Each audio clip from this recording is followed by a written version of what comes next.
एक अपने भीतर शिव जी को अगर जल चढ़ाते हो तो दो चीजें अपने भीतर लेकर आ जाओ। एक नम्रता,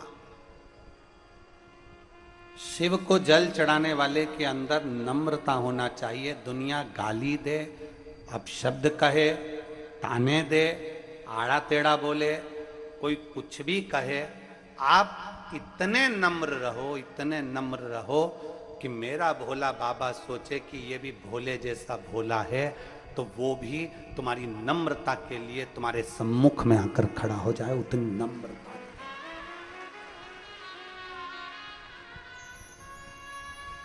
दांत में और जीवान में एक अंतर भारी है। दांत अकड़ते हैं, काट खाऊंगा, नखून बड़े काट लिया। दांत अकड़ते हैं, कड़ले ठट हो जाते हैं, अकड़ में फूल जाते हैं। और जीवान नम्र है, इसलिए मरने से पहले ये जो अकड़ते हैं ना, ये सब टूट के गिर जाते हैं। और जो नरम नरम रहनी नम्र, वो मरते दम तक नम्र ही रहती है, उसका कुछ नहीं बिगड़ता। नम्रता, अपने भीतर की नम्रता को समाप्त मत करो, अपने भीतर नम्रता लाइए, अकड़ नहीं। शंकर भगवान के दो गुण अपने भीतर लाओ, एक सत्य और दूसरी नम्रता। एक सत्य और दूसरी नम्रता, और फिर वो सत्य के पीछे कितना भी बवाल मच जाए, जैसा भी मचा दे,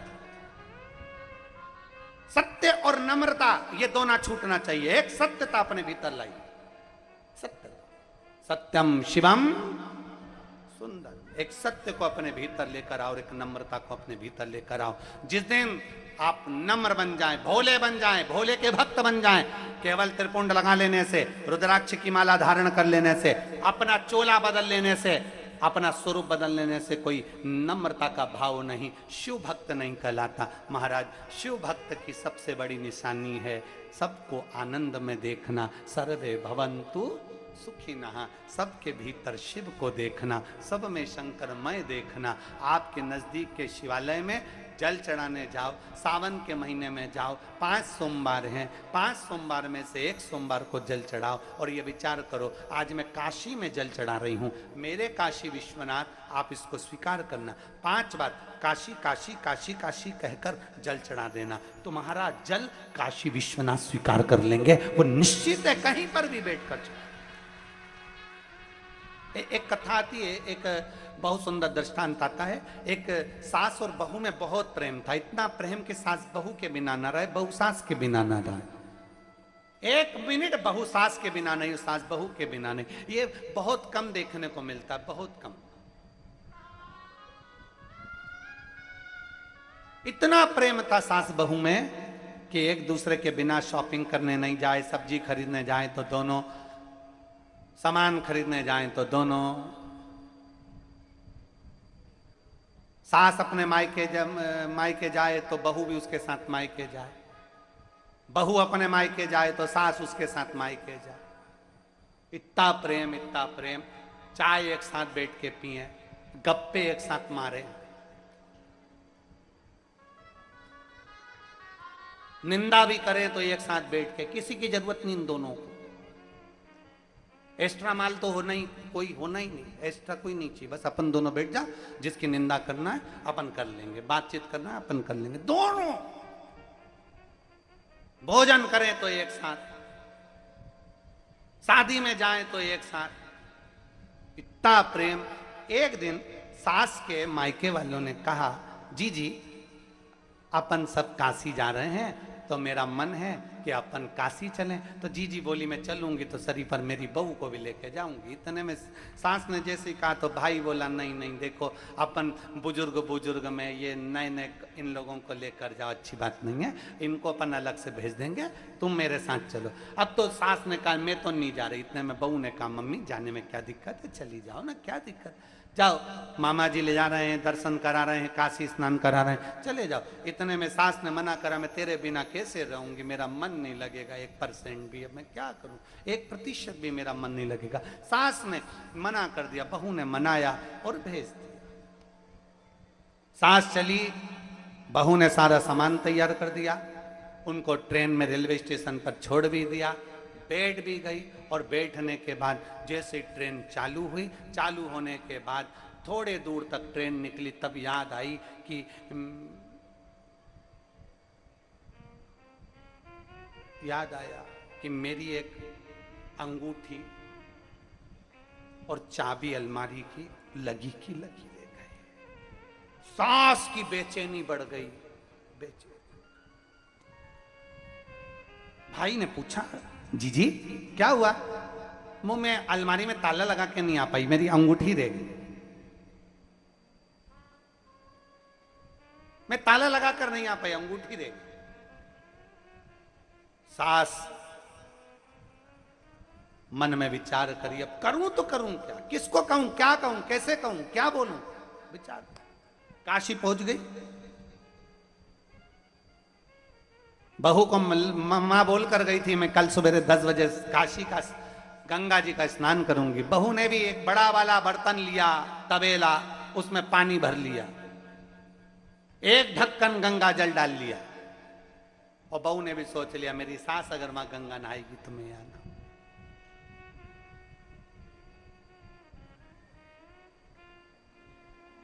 चाबी घर रह गई। सास जैसे गंगा जी में डुबकी लगाने के लिए अंदर गई और गले में एक चेन थी, वो पानी के भपके के कारण गले से निकल गई। बहू तवेले में बैठकर नहा रही थी और उसने कहा, गंगा मैया अगर तू सच्ची है तो मैं जैसे मेरी सास गंगा जी में नहा रही है काशी में, वैसा ही पुण्य मुझे अपने घर में गंगा जल में नहाने से मिल जाए, ऐसी कृपा कर दे मां गंगा। विश्वनाथ जैसे उसने तवेले में अपनी डुबकी को लगाया, सास की जो चेन थी वो इसके भगोने में आ गई।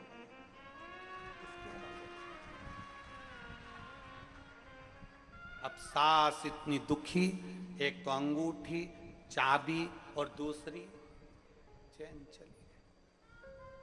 चिंता में पड़कर सास का मन काशी में नहीं लगा।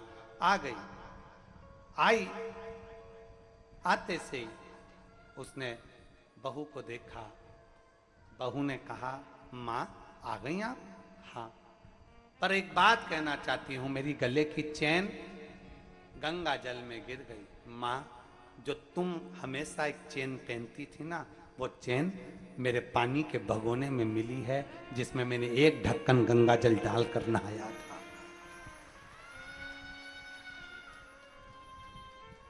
मामा जी बोले, बेटा तुम्हारी सास गंगा नहाने काशी गई, उसका चित्त काशी में नहीं लग पाया उसकी चैन, अंगूठी और चाबी के कारण, पर तेरी भक्ति गंगा जी के प्रति और अपनी सास के प्रति इतनी रही कि वो सोने की चैन गिरी थी काशी में और मिली तेरे भगोने में। ये विश्वास होता है, ये भरोसा।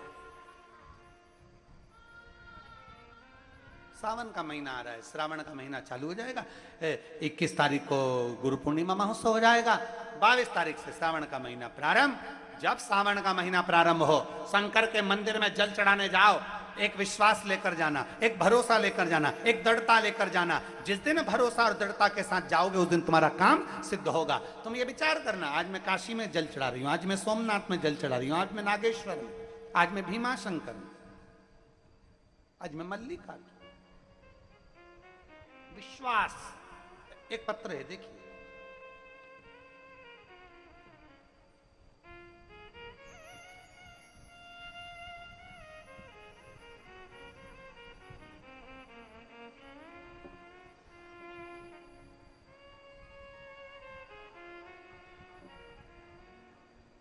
मेरा नाम सुमन दुबे है।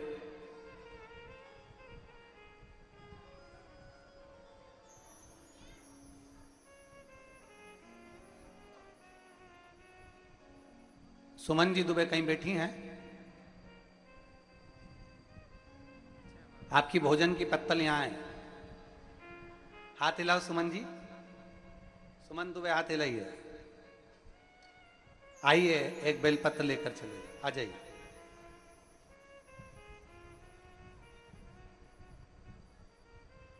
मेरा नाम सुमन दुबे है।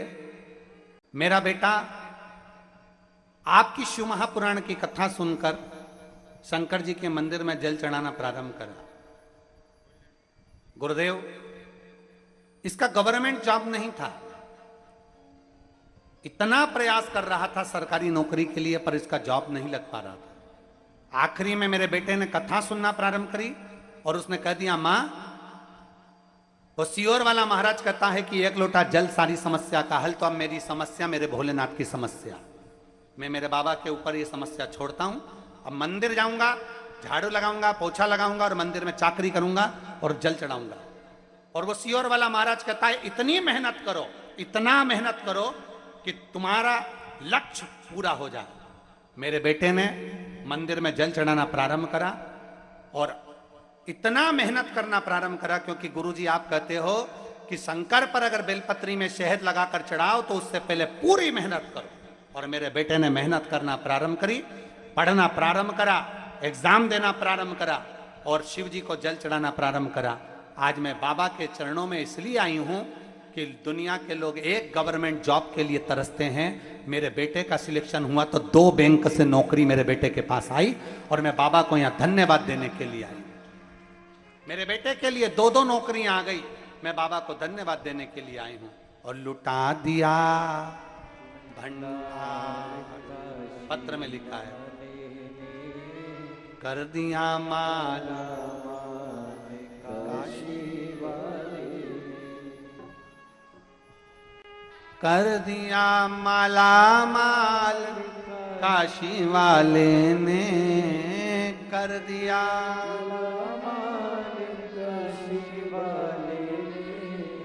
लुटा दिया भंडार काशी वाले, कर दिया माला काशी वाले। एक विश्वास जागृत करिए अपने, एक विश्वास जागृत करो अपने भीतर कि हम जिस शिवालय में जा रहे हैं, हम शंकर जी के मंदिर में एक लोटा जल चढ़ाने जा रहे हैं, हम शिव के चौखट तक जा रहे हैं, हम शंकर के दरवाजे तक जा रहे हैं, तो मेरा शिव मेरा साथ देगा जरूर, खाली नहीं छोड़ेगा। मेरा शिव आएगा, साथ देगा, जरूर देगा। विश्वास अपने भीतर जागृत करें। जाते हो शिव मंदिर, उठाओ हाथ, एक एक लोटा जल चढ़ाने वाले सब जाते हो, रखो रखो रखो। हर हर बोल बम का नारा है, बोल बम का नारा है। एक लोटा जल चढ़ाने के लिए हम शंकर के शिवालय तक, एक लोटा जल चढ़ाने के लिए हम शंकर की चौखट तक, हम देवाधिदेव महादेव के मंदिर तक जा रहे हैं, तो निश्चित है हमारे भीतर एक विश्वास जागृत।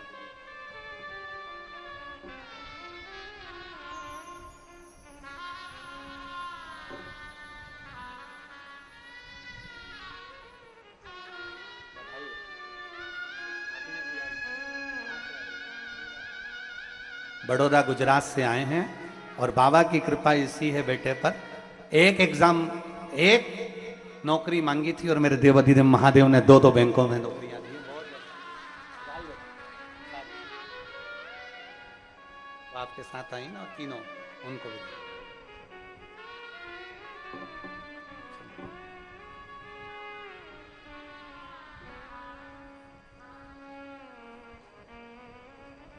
एक विश्वास जागृत करें शिव के प्रति, एक विश्वास जागृत करें देवाधिदेव महादेव के प्रति, एक भरोसा अपने भीतर जागृत करें शंकर के प्रति।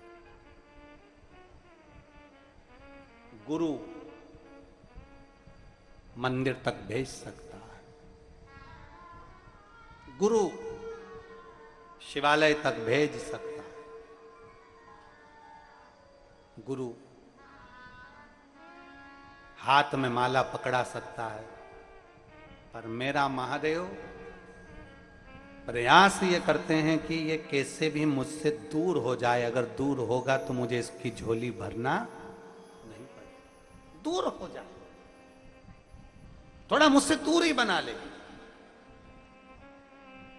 आप हारना नहीं, आप थकना नहीं। शंकर जी के मंदिर जाते जाते, देवालय जाते जाते, शिवालय जाते जाते, भगवान का भजन करते करते आपके मन में कभी ये विचार नहीं आना चाहिए कि मैं इतने दिन से जल चढ़ा रही हूँ, बाबा मेरी सुन नहीं रहा। मैं इतने दिन से शिवालय जा रही हूँ, बाबा मेरा सुन नहीं रहा। मैं शंकर जी को इतने दिन से रिझा रही हूँ, मेरा बाबा सुन नहीं रहा। ना ना ना, ये भाव तुम्हारे भीतर आना ही नहीं चाहिए। लगे रहो, उसके चरणों की प्रीति लगाते रहो, भक्ति अविरल भक्ति को जागृत करते रहो।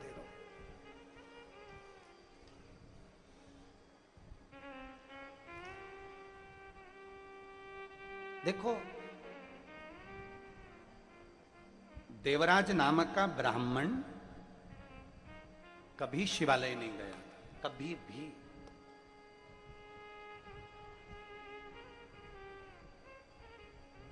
केवल उनकी माता, देवराज नाम के ब्राह्मण की जो मां थी, अंतिम अवस्था तक, प्राण छोड़ने तक वो भगवान से एक ही प्रार्थना करती थी कि बाबा मेरा शरीर ऐसा बनाकर रखना कि मैं तेरे दरवाजे पर आती हूं।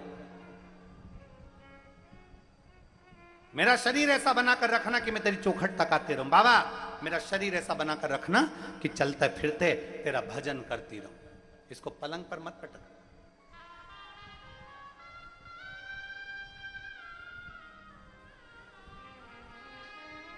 इसको पलंग पर मत पटक देना।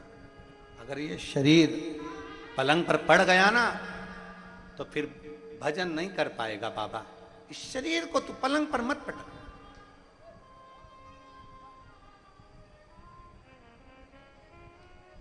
देवराज नाम के ब्राह्मण की मां, देवराज नाम के ब्राह्मण की माता प्रतिदिन शिवालय जाती, शंकर जी के मंदिर में एक लोटा जल समर्पित करती, शिव को रिझाती, शंकर को मना। और मेरे भोले तेरा सहारा है,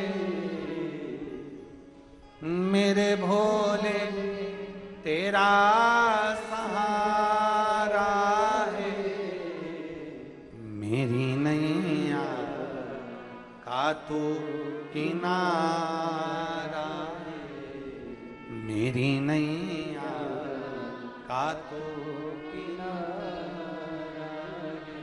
प्रतिदिन देवराज नाम के ब्राह्मण की माता मंदिर जाती, प्राण छूट गए, समय निकल गया, देवराज बहुत बहुत धन चोरी में लग गया। क्यों? क्योंकि देवराज को इतने धन की जरूरत कब पड़ गई। व्यक्ति गलत काम कब करता है, कब गलत काम पड़ता है? जब उसको धन की जरूरत पड़ गई, वैभव की जरूरत पड़ गई, बहुत धन चाहिए, बहुत धन चाहिए। अब वो सोचता है कि गलत करूं, अच्छा करूं, बुरा करूं, कैसे भी करूं, पर मुझे धन चाहिए।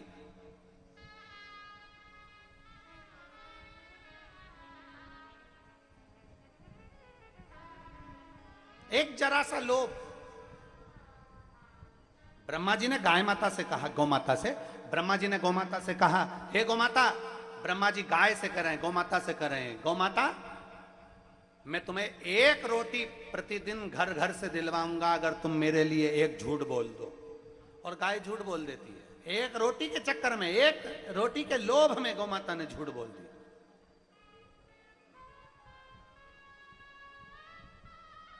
केतकी का फूल,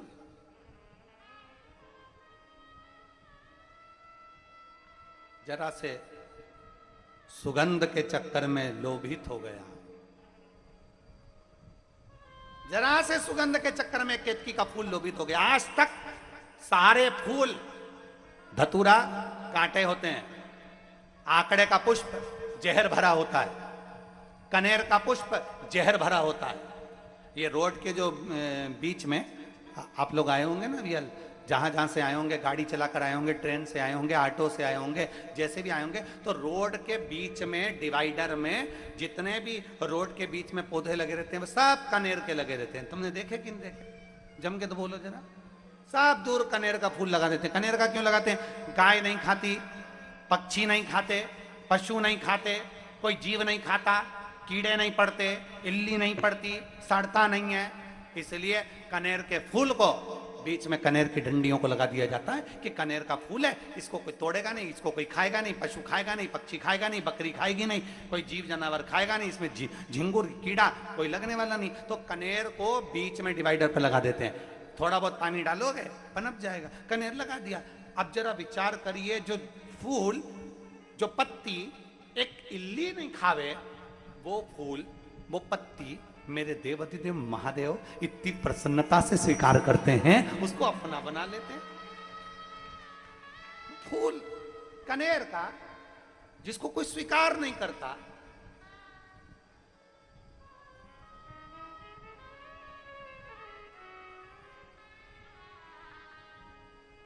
मेरी जीजियां शादी के समय पर बहुत सारी बालों में वो मालाएं लगा लेती हैं, क्या बोलते हैं उसको, गजरा।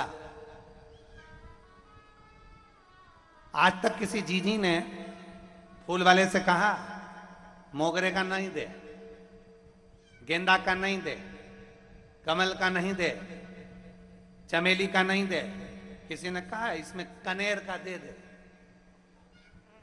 फूल वाला सबसे पहले तो तुम्हारा फोटो खींचेगा और फोटो खींच के कहेगा जिंदगी में पहली बार ऐसी मिली है जो कनेर की गजरा मांग रही है। ना तो इसमें सुगंध है, ना इसमें कोई खूबी है, ना इसमें कोई आनंदता है, और इसमें केवल, अगर केवल है तो जहर भरा हुआ है, और जहर भरा हुआ कनेर का फूल तुम मांग रहे। हंसेंगे लोग, पर मेरे देवाधिदेव महादेव, मेरे शंकर, मेरे ओघरदानी, मेरे त्रिकालदर्शी, मेरे कैलाशी, मेरे अविनाशी को जो धतूरा कोई नहीं स्वीकार करता, जो कनेर कोई नहीं स्वीकार करता, मेरे शंकर ने सुगंधित पुष्प केतकी को श्राप देकर छोड़ दिया और कनेर को धारण कर लिया कि मुझे बेकार से बेकार, हल्के से हल्का, साधारण से साधारण मुझे स्वीकार है। साधारण से किसको? मेरे देवाधिदेव महादेव। धन वाले को धन वाले पसंद करते हैं, करोड़पति को करोड़पति पसंद करते हैं, अरबपति को अरबपति पसंद करते हैं, वैभवपति को वैभवपति पसंद करते हैं, और उमापति को, केवल उमापति को केवल वही पसंद आते हैं जो उमापति के लायक हुआ करते हैं, उसके सिवाय कुछ नहीं, कुछ नहीं।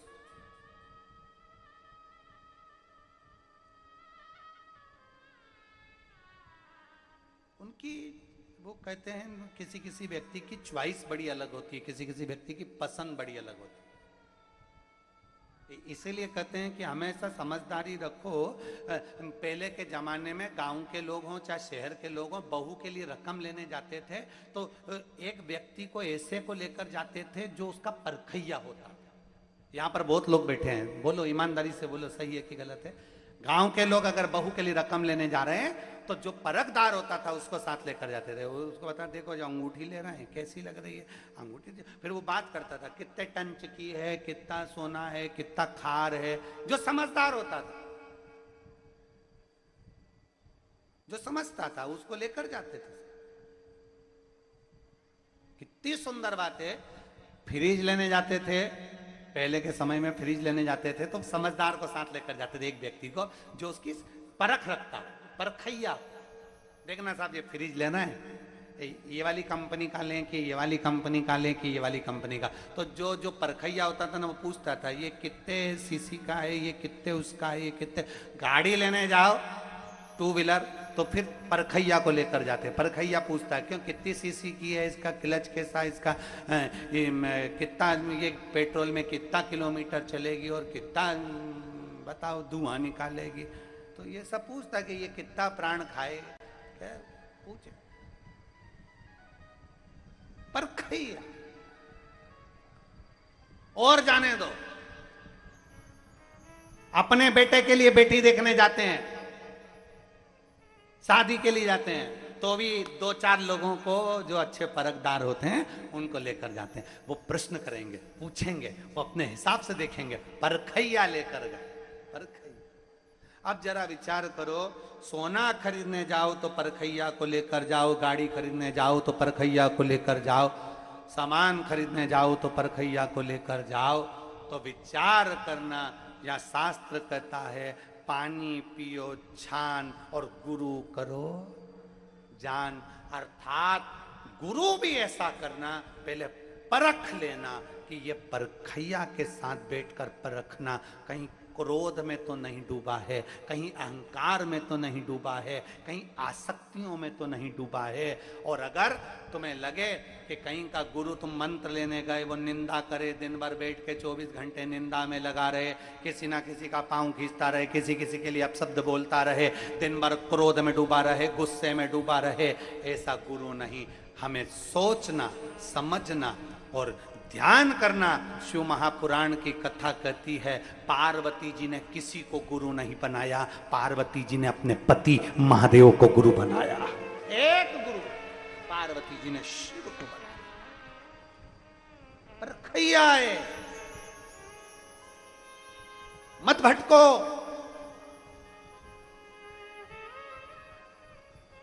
गुरु पूर्णिमा आती है, संसार के लोग गुरु को ढूंढना चालू कर देते हैं। कौन से गुरु जी से दीक्षा लेंगे, कौन से गुरु जी से मंत्र लेंगे, कौन से गुरु जी से दीक्षा लेंगे, कौन से गुरु जी से मंत्र लेंगे। कहीं मत भटको। शिव महापुराण की कथा कहती है तुम्हारे घर में अगर तुम्हारी मां, तुम्हारे पिता, तुम्हारे पति, तुम्हारे घर में कोई ऐसा व्यक्ति है जिसको क्रोध नहीं आता, जो नम्र है, शांत है, हमेशा जन कल्याण की बात करता हो, तो हम तो कहेंगे उसको भी गुरु बना लोगे तो कोई पीछे वाली बात नहीं है। उसको भी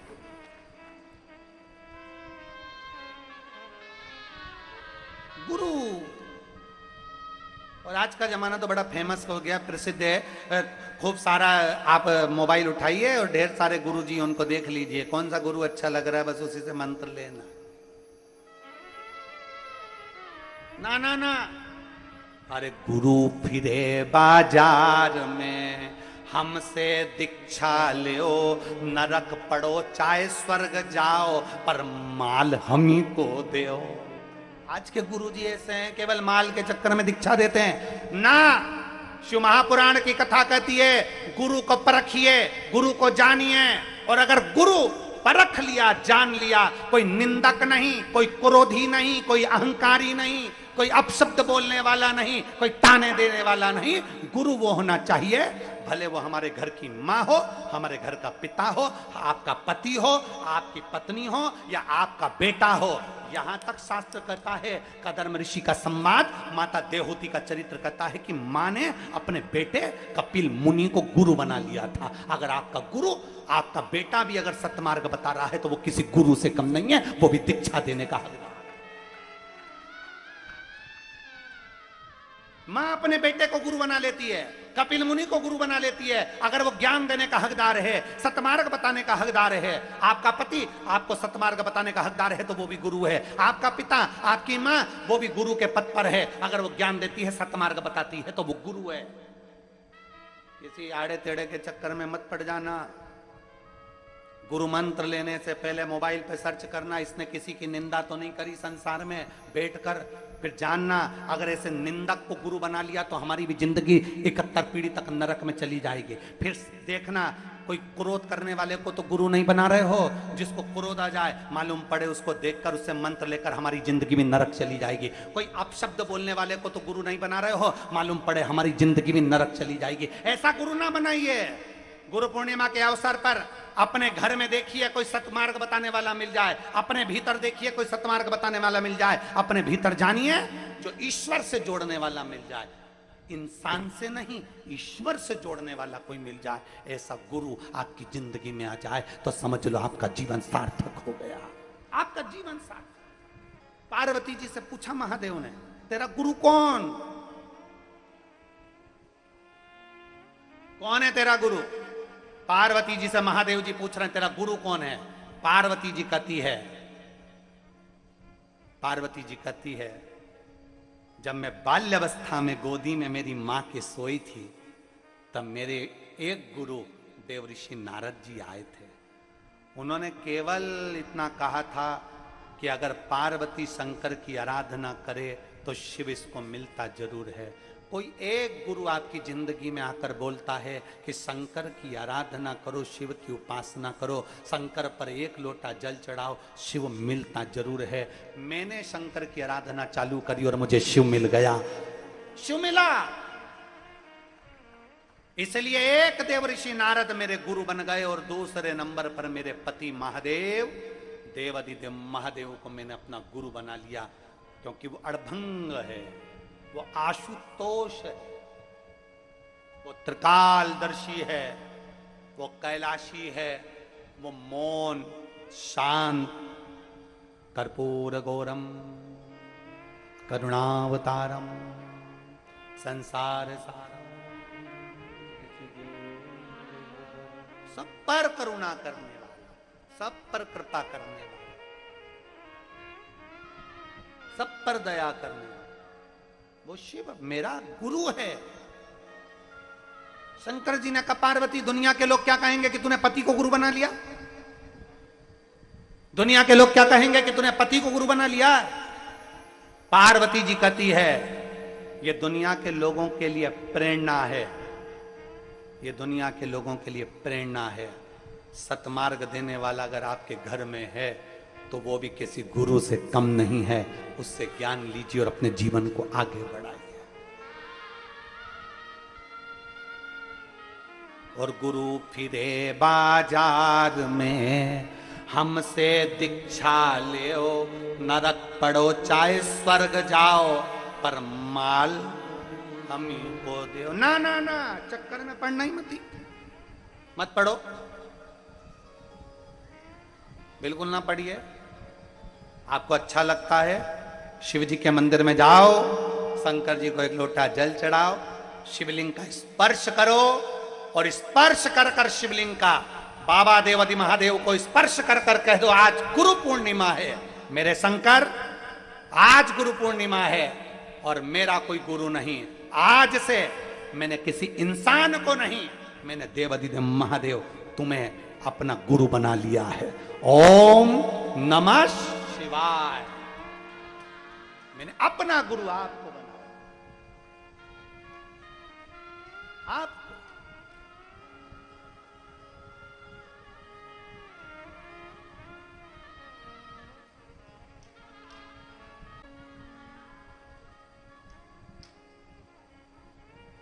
सिख धर्म में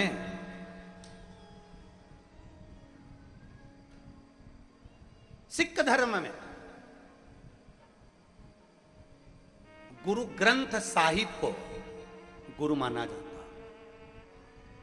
गुरु ग्रंथ साहिब को खोला जाता है और गुरु ग्रंथ साहिब को खोलने के बाद उनका एक शब्द गुरु मंत्र के रूप में दे दिया जाता है कि हमें बहुत गुरु बनाने की जरूरत नहीं। सिख धर्म कहता है कि हमारा गुरु ग्रंथ साहिब ही हमारा गुरु है, हमारा ग्रंथ हमारा गुरु है। हम कब तक भटकेंगे, कब तक? शिवालय में जाइए, शंकर की चौखट पर, शंकर के मंदिर में स्पर्श करो शिवलिंग का और हृदय से कह दो श्री शिवाय नमस्तुभ्यम। स्पर्श किया, उसको अपना बना लिया। स्पर्श किया, पंचाक्षर मंत्र नमः शिवाय बोल दिया। स्पर्श किया, षडाक्षर मंत्र ओम नमः शिवाय बोल दिया। हम तेरे और तू हमारा। हम कहां भटकेंगे, किस किस के पास जाएंगे, किस किस से कहेंगे, किसको जाकर कहेंगे ना।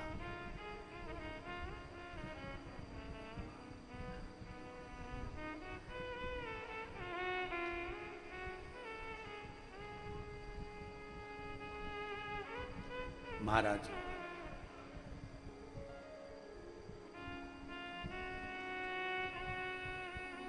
उस शिव का स्मरण हमारे जीवन की सार्थकता को सिद्ध कर देता है। सिद्ध इसीलिए आप लोगों को पहले भी काज फिर कहते हैं कि शिव के सिवा कहीं दिल ना लगा, शिव के सिवा कहीं दिल ना लगा, वरना पड़ेगा तुझे आंसू बहाना, वरना पड़ेगा तुझे आंसू बहाना, शिव के सिवा कहीं दिल ना लगा, शिव के सिवा कहीं दिल ना लगा, वरना पड़ेगा तुझे आंसू बहाना, वरना पड़ेगा दोनों हाथों से आंसू बहाना, जय हो शिव के सिवा कहीं दिल ना लगा, शिव के सिवा कहीं दिल ना लगा। शंभो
वही फिर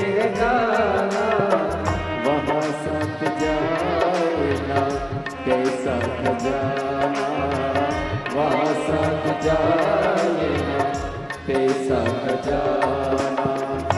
पूछेगा तो करोगे बहाना। शिव के सिवा दिल ना लगाना, शिव के सिवा दिल ना लगाना। वरना पड़ेगा तुझे आंसू बहाना, वरना पड़ेगा तुझे आंसू बहाना।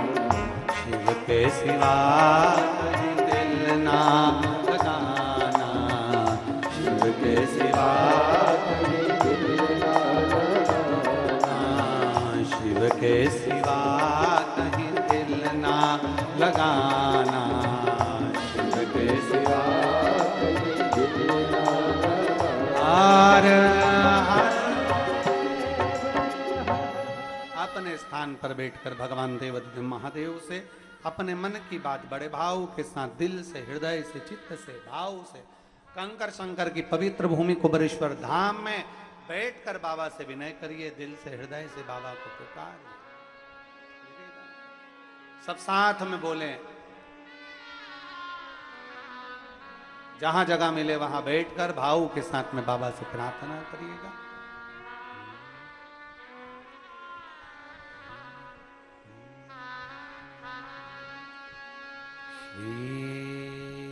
शिवा नमस्तो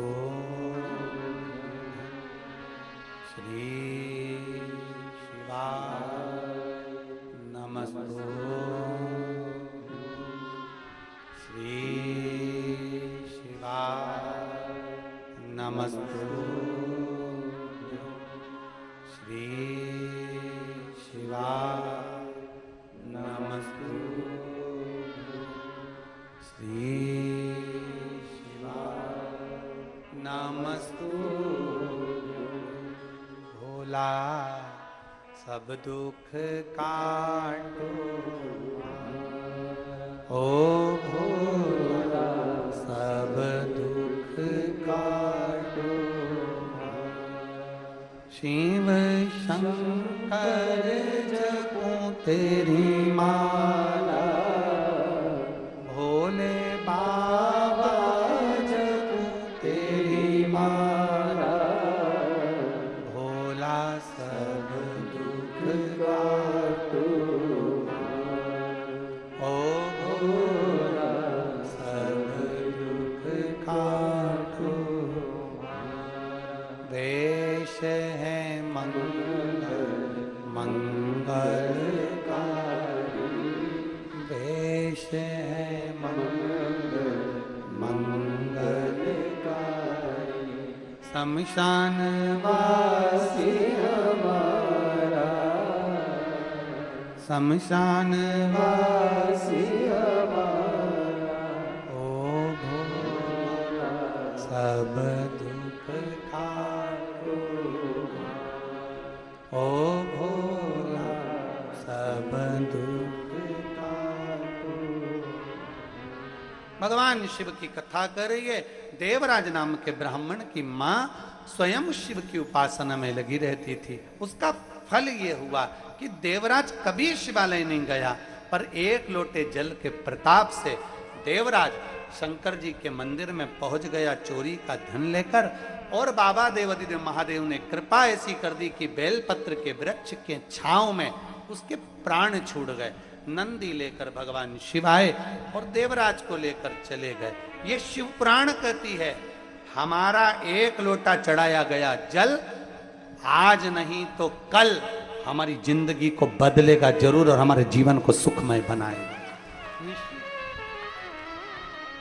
बदलता जरूर।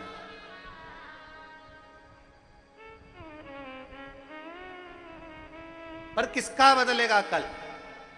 जिसका विश्वास, जिसका भरोसा शिव के प्रति जागृत है। भरोसा जागृत होना चाहिए, विश्वास पूर्ण। दुनिया के लोग कहते हैं कि ये तो पत्थर है, वो दुनिया के लोग कहेंगे कि पत्थर है, पर आपके भीतर का विश्वास होना चाहिए, नहीं, इसमें मेरा शंकर बसता है, कंकर में शंकर बसता है। एक बहन ने लिखा कि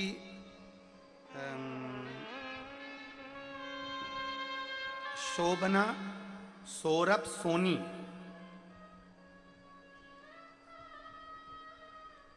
शोभना सौरभ सोनी, कहाँ के लिखा है, गांव का नाम तो कहीं बैठे हैं, हाथ हिलाइएगा। शोभना सौरभ सोनी, मेरा मोबाइल नंबर ये है, कहीं बैठे हो तो हाथ हिला सकते हैं। इन्होंने पत्र में लिखा,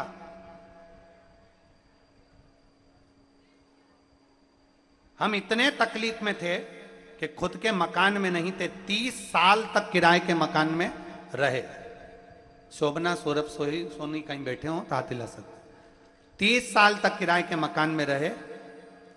तब किसी ने कहा कि यह सीहोर का कंकर है और इसको जो पूजता है और जो मांगते हैं वो मिलता है।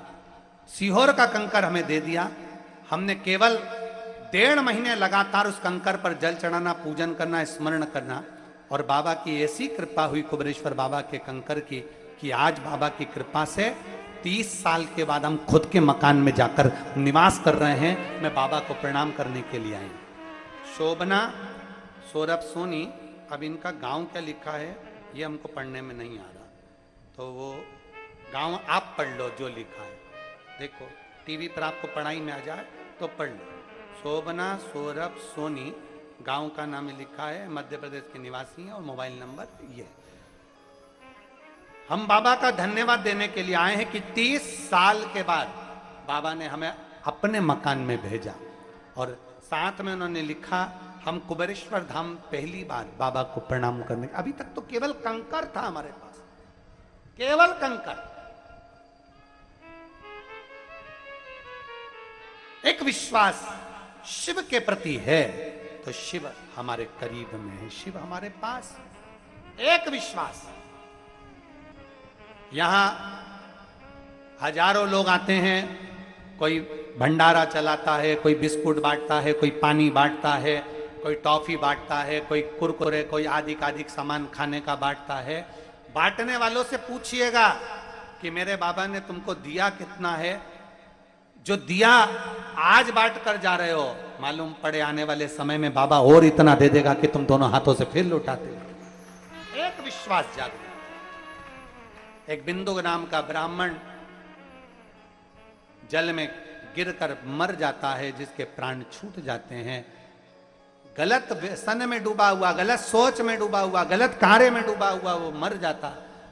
तब उसकी धर्म पत्नी चंचुला देवी शिव जी की कथा का पान कराती है, रसपान कराती हैं। तुमरुका जी कथा का वाचन करते हैं।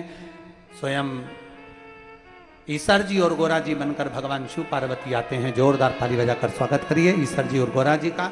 भगवान शंकर और पार्वती ने आकर ईसर जी गोरा जी बनकर कथा का रसपान ग्रहण किया।